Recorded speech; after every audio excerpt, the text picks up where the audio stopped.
Welcome to the first episode of this series where I'm going to be featuring a different snare drum for each episode. And so I own over 20 snare drums. I haven't actually counted how many I own, but it is over 20. And so I'm going to start just demoing each snare drum out, and eventually I might sell some of these snare drums. So this actually could come in handy for selling some of the snare drums, these videos. But for now, today, we're going to feature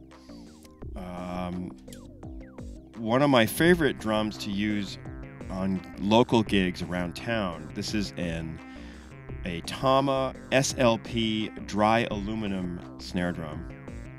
It has 8 lugs.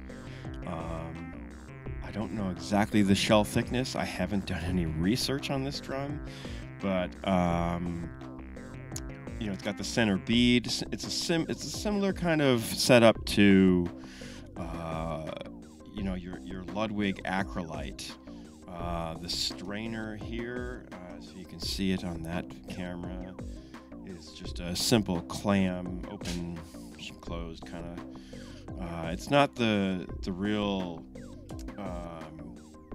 fancy Tama snare strainer. They have a different one. I don't know their names. I don't have time or the mental power to keep up with all the names of everything that all the companies offer. But this is more of the simpler clam style. It's very easy to use. It's virtually silent if you're careful with it, and it's outfitted with the snare wires that the drum came with. I did buy this drum used off of Reverb, although it looks mint condition, I would call it. When I bought it, it's a few years old now, got some dust on it and stuff. But I've got it set up here with an Aquarian texture-coated dot on the batter head, and what it came with was the Remo Ambassador snare side head, so I haven't actually switched it out to an Aquarian head as of yet. It sounds fine the way it is, and.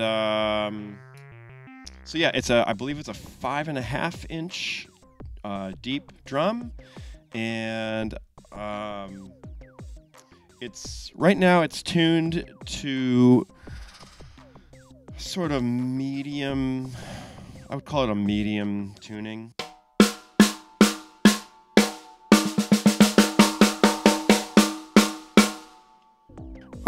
I change it from time to time depending on the gig that I'm doing and how much I need it to cut through certain,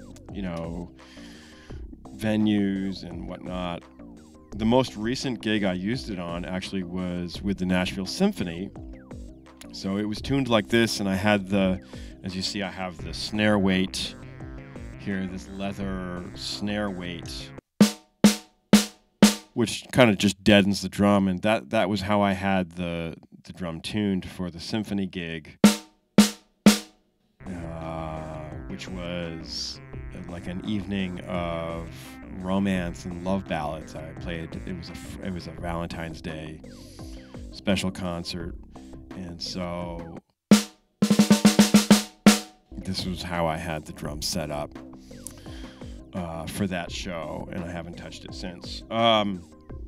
But I will, let's tune it up, and let's tune it down, and let's just see what it's capable of. I'm going to take the mute off again, just so you hear the overtones.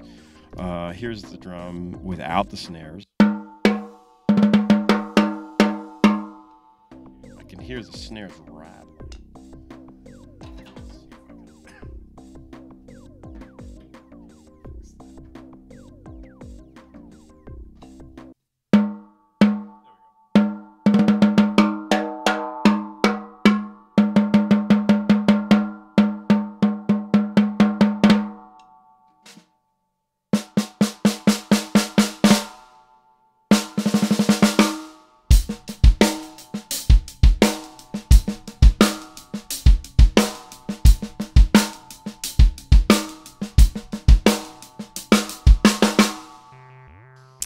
Okay, so a little bit about why I like this drum. It's aluminum. I love aluminum snare drums because they're,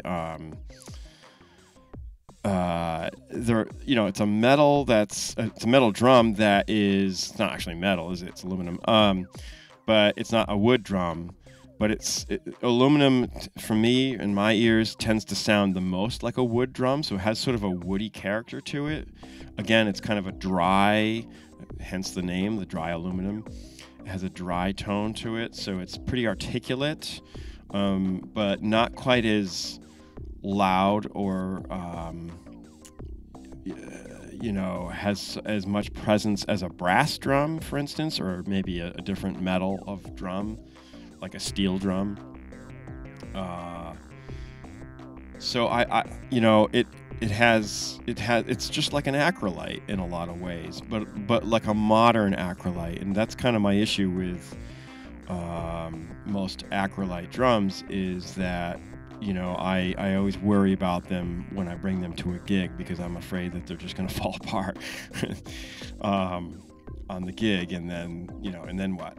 So I would rather use a drum that sounds like an acrolite but just has modern accoutrements like this drum does, where, you know, the snare strainer is modern, the lugs are modern, it holds its tuning very, very well. And another reason I like this drum is because it's so lightweight. Aluminum drums are very light in weight, and so it's easy to carry around. You throw it in a case, and it's just, you know, it's just easy to schlep in and out of the club, into the car, etc. And it's, you know, it's not like a 15-pound, you know, brass monster. And it, you know, you can tune it up, tune it down. It's very versatile, not only in its tuning, as I said, up, down, you know, in its tuning range, but also it's very versatile. Like, you could use it on a jazz gig, you could use it on a rock gig, you could use it on a symphony gig like I did last week. There's a lot that you can do with this drum, and you can cover kind of all the bases. And so it is literally my workhorse drum around town, and I get a lot of compliments on it. I really do. Other drummers will compliment me on this drum, and they'll ask me, what is that drum? You know, because it looks like an acrolite, kind of, with the finish and everything. But, you know, like I said, 8 lugs, just like an acrolite has. And yeah, it's just got that nice sort of woody tone to it. Let's mess around a little bit with the tuning.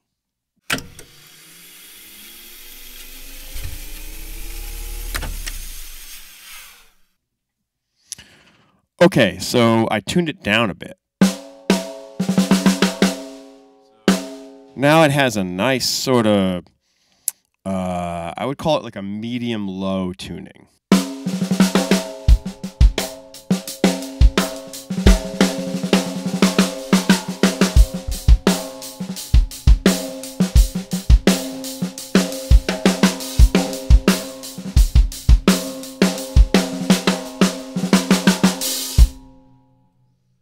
It's got a little more meat and girth to it. If I put the mute on.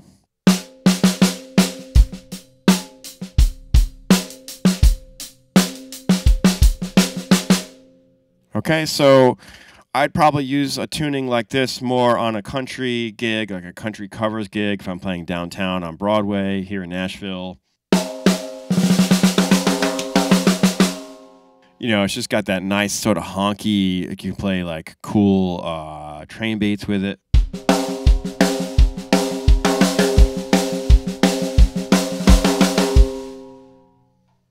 All right, so let's take it down a little bit further and see what else it's capable of.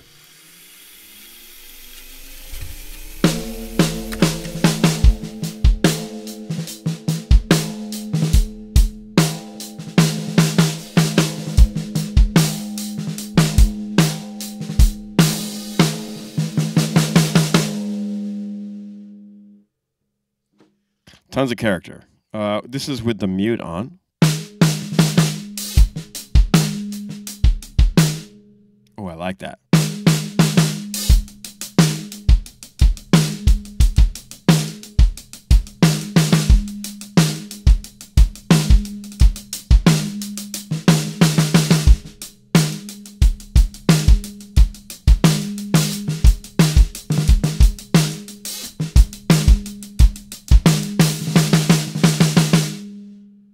Love that. So that's got a great sort of John J.R. Robinson kind of thing going on there. And you notice, like, when I first started playing it, I slowed the tempo down, and that was just a natural thing for me. It like begged for more space.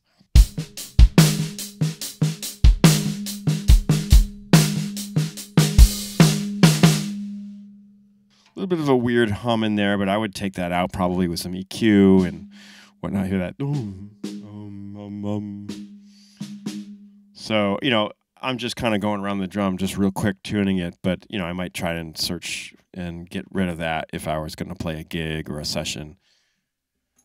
Now I want to take the head and go up with it and tune it way up, and just so you hear where it's at tuning-wise.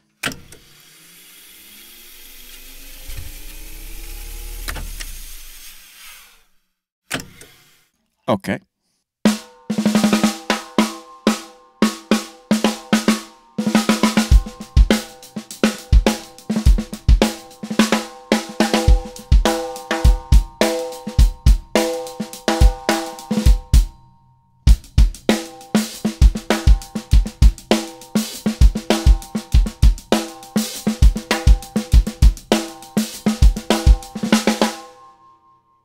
Here it is with the mute on.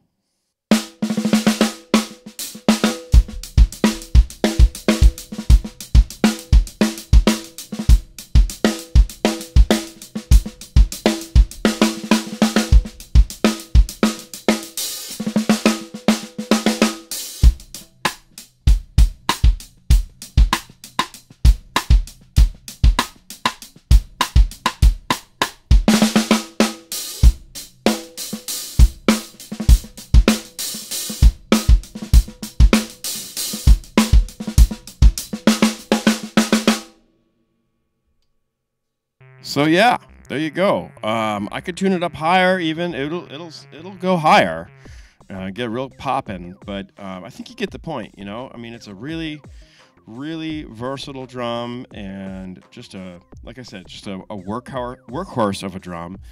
And I really love using it around town for pretty much a lot of my gigs. You know, it's not so loud, it's not so abrasive as a brass or a different sort of metal drum. It's very pleasing to the ears. The overtones, especially if I leave it open, it still has nice overtones.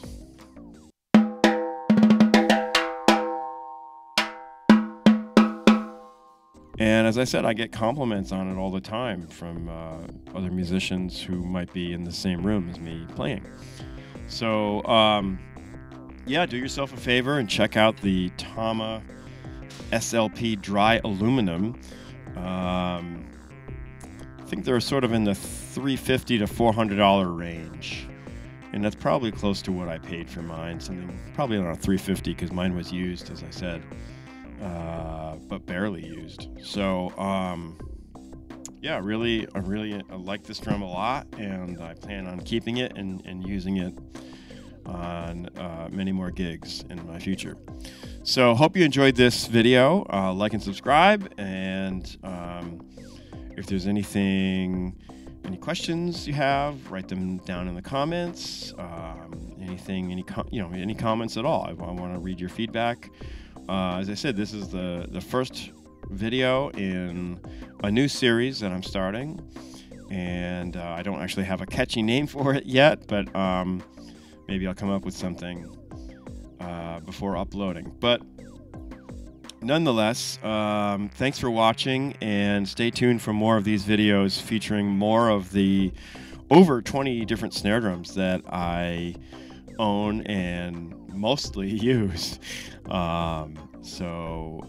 Yeah, thanks for tuning in, and I'll see you on the next video.